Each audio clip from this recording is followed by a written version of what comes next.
Pavel hakimiyyətdən gedən kimi Aleksandr hakimiyyətə gəldi. Bilirik ki, Pavel anasının siyasətini davam etdirmək istəmirdi, 1-ci Yekaterinanın.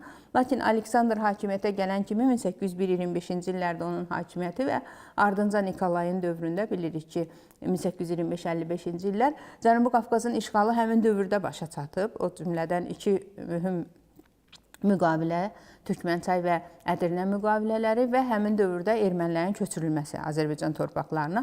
Həmin dövrün sənədləri də kifayət qədər saxtalaşdırılır. Necə saxtalaşdırılır? Yəni bu Şərqi Ermənistan, Azərbaycan, bütün qərb torpaqları, indi Qərbi Azərbaycan adlandırdığımız mühüm bir ərazi bölgə, o cümlədən Naxçıvan da o bölgəyə daxildir. Zəngəzur, Naxçıvan, İrəvan torpaqları Şərqi Ermənistan adlandırılır. Halbuki belə bir termin 19-cu əsrdə meydana gəldi, ikinci yarısı. Bu termin tamamilə mənbələrdə yoxdur. Belə bir termin sonradan uydurmadır. Çünki biz baxırıq Türkmənçay müqaviləsinin demək ki, bütün müqavilənin bəndlərini oxuyanda biz görürük ki, ən sonuncu işğal olunan xanlıqlarımız İrəvan və Naxçıvan xanlıqlarıdır 27-ci il və Nikolayın fərmanında göstərilir ki, İrəvan və Naxçıvan xanlıqları Rusiyaya birləşdirilsin. Və belə bir gedir. Orada Şərqi Ermənistan söhbəti yoxdur, heç bir rus dilli mənbədə belə bir söhbət yoxdur, yazı yoxdur, fakt yoxdur və bunu ermənilər Şərqi Ermənistanın Rusiyaya birləşdirilməsi kimi verirlər.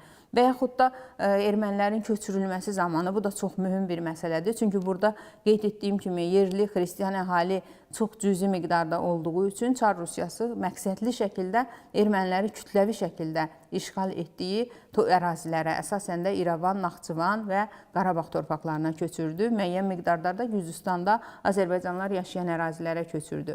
İstər Türkmənçay müqaviləsinin 1829-cu il 15-ci maddəsi, istər Osmanlı ilə imzalanmış Ədirnə müqaviləsinin 1829-cu il, üzr istəyirəm, Türkmənçay 28, Ədirnə 29, 13-cü maddəsi. Hər ikisində göstərilir ki, həmin ərazidə yaşayan ermənilər bundan sonra Rusiyanın təbəliyində olan, təbəsi olacaq və Rusiyanın ərazilərinə köçürüləcək. Təbii ki, həmin ərazilər Azərbaycanın, keçmiş Azərbaycan xanlıqlarının ərazisi idi və burada da məqsəd nə idi? Məqsəd burada xristiyan əhalinin sayını artırmaq, özünə porfors bir zolaq yaratmaq, belə deyim, tampon bölgə yaratmaq ki, istədiyi zaman həmin bölgədən Osmanlı İmperiyasına və Qacarlar dövlətinə qarşı istifadə eləsin.